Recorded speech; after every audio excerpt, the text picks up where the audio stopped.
Finalement, j'ai acheté quelque chose dans le temps de Miami que je veux louer sur Airbnb puis que je peux louer ça 10 000 par semaine. Et même si c'est pour un achat, si le bien il est vacant, ils se fient en fonction du marché, ils évaluent combien elle va se louer et là ils se basent par rapport à ça, par rapport aux revenus potentiels. Fait que ça se peut que je n'ai même pas d'antécédent de location. Voilà, Finalement, j'ai acheté quelque chose dans le temps de Miami que je veux louer sur Airbnb puis que je peux louer ça 10 000 par semaine. Pour qu'est-ce qu'on me donne?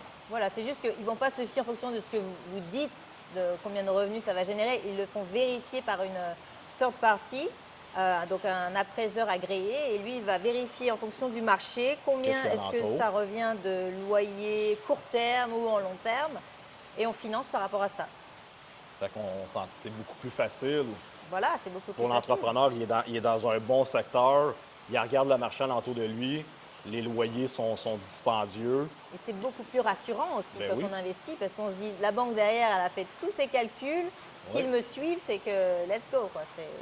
Au lieu d'investir toi-même pour tes recherches, tu sais que la banque, eux, ils ont engagé leur expert pour être sûr de Voilà. leur shot.